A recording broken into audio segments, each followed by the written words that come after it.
శ్రీగురుభ్యో నమః. వేదమంత్ర ప్రేక్షకులందరికీ స్వాగతం. ముందుగా ప్రేక్షకులందరికీ శ్రీ విశ్వావసునామ సంవత్సర ఉగాది శుభాకాంక్షలు. చాలా కాలం తర్వాత మిమ్మల్ని కలుసుకోవడం చాలా ఆనందంగా ఉంది. ఈ సంవత్సరం తులారాశి వారికి గోచరం ఎలా ఉండబోతుందో, ఈ గోచరం యొక్క ప్రభావం మీ మీద ఎలా ఉండబోతుందో చూద్దాం. ముందుగా ఆదాయ వ్యయాల కిందికి వస్తే తులారాశి వారికి ఈ సంవత్సరం ఆదాయం 11 గాను మరియు వ్యయము 5 గాను ఉంది. అలాగే రాజ్యపూజ్య అవమానాలు 2గా సరి సమానంగా ఉన్నాయి. ఇది ప్రధానంగా ఆదాయ వ్యయ రాజ్యపూజ్య అవమానాలు. ఇక గోచరాని కిందికి వస్తే మే 15 వరకు 14వ తారీఖు వరకు మీకు గురువు అష్టమంలో సంచరిస్తారు. అష్టమ శని యొక్క ప్రభావం మీ మీద గత కొద్ది కాలంగా నడుస్తున్నటువంటి ప్రభావము ఇక మే వరకు కూడా మీకు కంటిన్యూ అవుతుంది. ఆ తర్వాత గురువు రాశి పరివర్తన చెంది ఆయన మీకు నవమ భావంలో మిథున రాశిలో మీకు అక్టోబర్ వరకు సంచరిస్తారు. ఆ తర్వాత డిసెంబర్ వరకు ఆయన మీకు కర్మస్థానంలో దశమ భావంలో సంచరించి తిరిగి ఆయన వక్రగతిలో మీకు నవభావంలోకి ప్రవేశించి సంవత్సరం మొత్తం కూడా ఆయన మీకు నవమంలో సంచరిస్తారు. అలాగే మీకు శని ఈ సంవత్సరం మొత్తం కూడా షష్టమ భావంలో సంచరిస్తూ ఉన్నారు. అది మీకు బాగా అనుకూలిస్తుంది. ఇక రాహుకేతు గుణము కిందకి వస్తే మే 14వ తారీఖు తర్వాత రాహువు కూడా రాశి పరివర్తన చెంది మీకు పంచమ భావంలో వస్తారు. అలాగే మీకు వ్యయస్థానంలో ఉన్నటువంటి కేతువు మీకు లాభస్థానంలోకి పరివర్తన చెందుతారు. ఇది ప్రధానంగా తులారాశి వారికి ఈ సంవత్సరం గోచరం. దీని యొక్క ప్రభావాలు, ఫలితాలు మీ మీద ఎలా ఉండబోతున్నాయని చూస్తే మొదటి ఏప్రిల్ నెల వరకు కూడా మీకు ఆదాయం బాగుంటుంది. మీకు ఖర్చులు విపరీతంగా అంటే భోగభాగ్యాల కోసం, విలాసాల కోసం, విందుల కోసం, ఇట్లాంటి శుభకార్యాల కోసం, వీటన్నిటి కోసం మీరు చాలా అధిక మొత్తంలో డబ్బులు ఖర్చు చేస్తారు.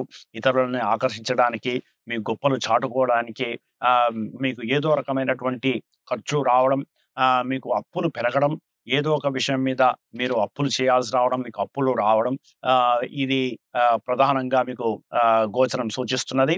అదే మే నెల తర్వాత నుంచి మీ ఆరోగ్యం కొద్దిగా కుదుటపడడం, ఎప్పుడైతే మీకు నవభావంలో మీకు గురువు ప్రవేశించారో ఆయన యొక్క అనుగ్రహం వల్ల గురువు బలం మీకు పెరిగి మీకు సమాజంలో మంచి కీర్తి ప్రతిష్టలు లభించడం, మీకు సంతానానికి సంబంధించినటువంటి విషయాల్లో మీకు రాహువు ఇచ్చేటువంటి ప్రతికూలతలను కొద్దిగా తట్టుకోగలగడం, అలాగే షేర్ మార్కెట్లు, ఇన్వెస్ట్మెంట్లు వీటన్నిటికీ సంబంధించి మీకు బంగారము, ధనము వృద్ధి చెందడం, ఇలాంటి శుభ పరిణామాలు ఏర్పడతాయి.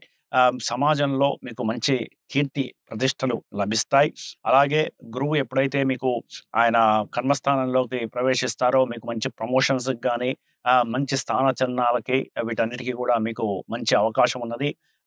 కేతు యొక్క సంచారం మీకు వ్యయస్థానంలో మీకు అనుకూలిస్తుంది మే వరకు. ఆ తర్వాత ఆయన లాభస్థానంలో ఇచ్చే ఫలితాలు కూడా మీకు అనుకూలంగానే ఉంటాయి.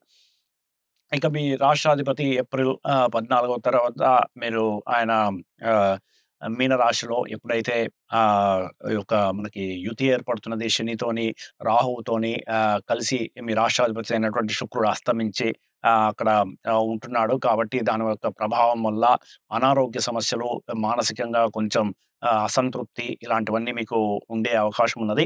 అయితే క్రమక్రమంగా ఎప్పుడైతే ఏప్రిల్ 14 తర్వాత ఆయన మీకు గతిని మార్చుకుంటారో అప్పటి నుంచి మీకు కొంచెం ఖర్చులు అదుపులోకి రావడానికి మీకు ఒక అవకాశం ఉంటది.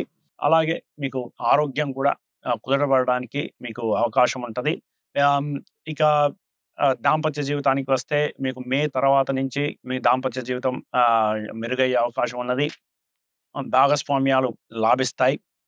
ఇక పిల్లల విషయంలో మీకు కొద్దిగా ఏదో ఒక రకంగా మీరు ఆలోచించడం, ఆందోళన చెందడం, ఇవి వాటికి సంబంధించినటువంటి విషయాలు మిమ్మల్ని వాటి విషయం మీద మీరు కొంచెం అసంతృప్తితో ఉండడమో, లేకపోతే దానికి సంబంధించి మీరు ఏదైనా యాక్టివ్‌గా ప్లాన్ చేయడం, వర్క్ చేయడం ఇలాంటివన్నీ మీకు ఉంటాయి.